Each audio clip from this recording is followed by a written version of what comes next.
welcome back to my channel. I'm Giga, an artist from Lisbon, Portugal, and today we're going to be painting something cool. A few days ago I went to the art store and I got this little guy, this little circular canvas. I didn't know what to paint in it, but I went ahead and prepped it with a few layers of gesso, a little bit of sanding to get it that like extra smooth. Nice. And now I'm thinking, let's paint a little portrait on it, so let's go. I decided to keep this first part of the process in the video just to show that sometimes things don't go our way, and it's okay to put things down and try again another time. Let's talk about the process. Generally, I like starting with a little pencil sketch and then a little underpainting to figure out the values. But at this point, I was feeling a little frisky and decided to go straight into the underpainting. Picked up my brush, a little burnt sienna, and I freehanded a little portrait. And that's where things started going sideways. I decided that I wanted this lady to be a little bigger so she would take up a little bit more space in the canvas. I tried cleaning what I had done so far, but half of it was already dry. But doesn't matter. I pushed through and moved into the first layer of color. I haven't really used acrylics for about a month. I've been away from home and busy with other things, so starting this painting was feeling really frustrating. Mixing the colors was hard, they weren't going down on the canvas the way I wanted them to, and so I gave up on this painting. I painted over it and decided to start fresh in the morning. Now, looking back at what I had while I'm doing this voiceover, it doesn't really look that bad. I think this month away just made me forget all of the ugly phases that acrylic paintings have, and I got frustrated.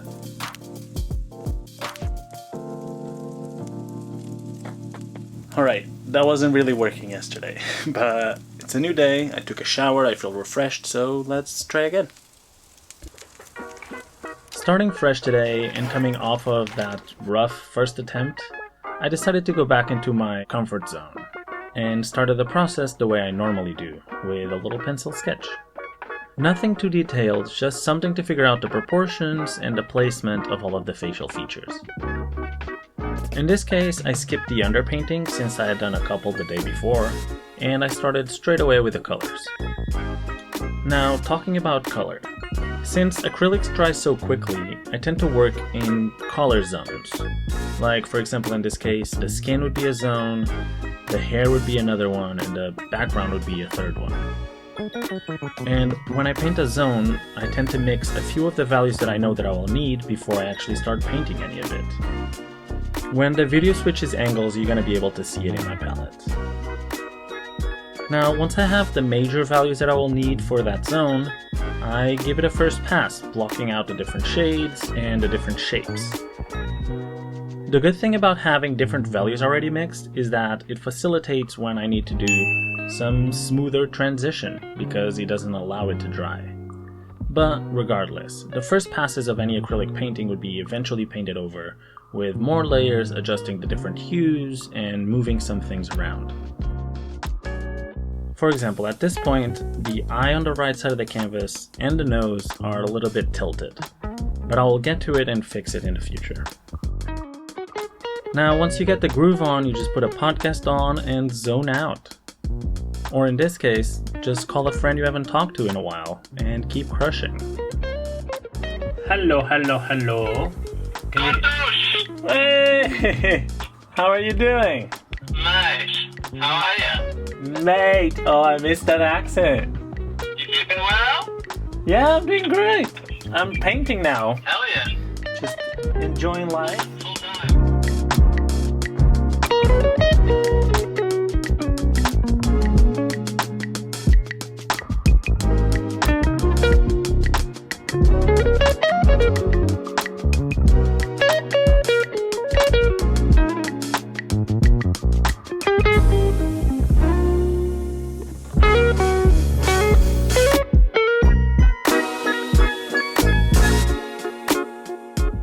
For the background, I had originally thought of just doing some solid color, because this was my first painting in a while and I didn't want to do anything complex. It was just more of a practice of a portrait.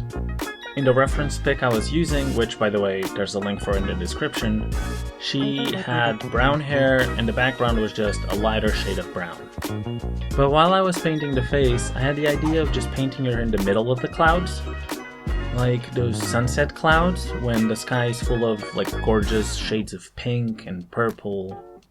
I also decided to paint her hair pink, because I love pink hair. So why not?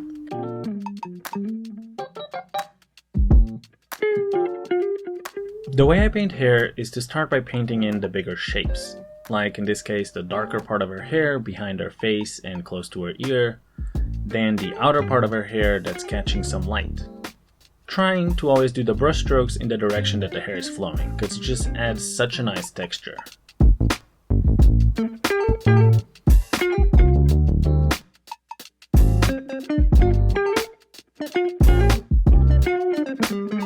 Then slowly move on to smaller brush strokes and add details and even some individual hairs in some specific places.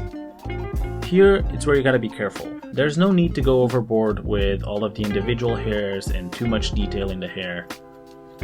Sometimes less is more, and just seeing a couple hairs gives you already the complete picture of what you're seeing.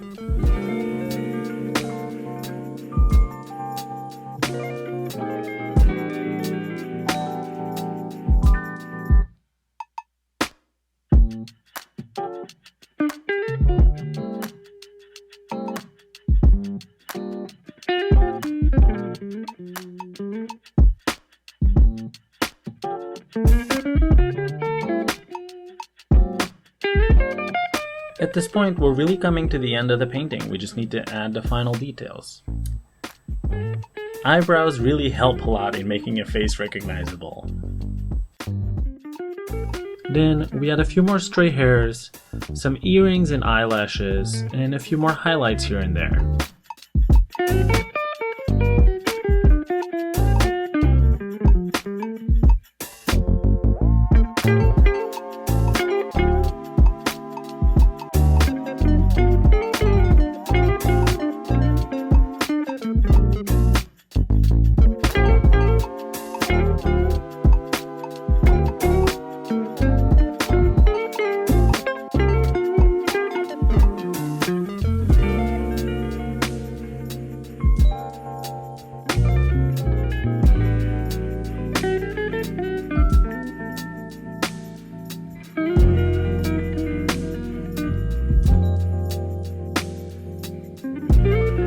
And the only thing that's missing is the signature.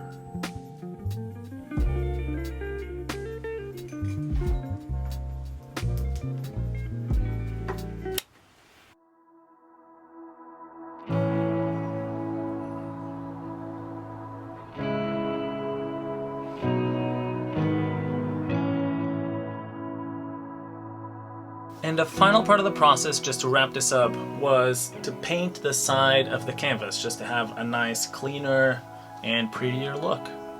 So once the painting finished drying, I taped off all around it. And one tip I can give you to have crisp lines with tape is to use acrylic medium to seal off that connection between the tape and the paint. That way, once you paint it, no paint is going to sneak underneath the tape. And once you peel it off, you get a nice, crisp, straight line. And this was the final product. So let me know in the comments what you think about it. And now it's the whole spiel of, if you enjoyed this video or if you learned something, remember to like and subscribe because it helps me out. And I will see you in the next video. Bye. Say bye to them. Bye. Stupid. Bye.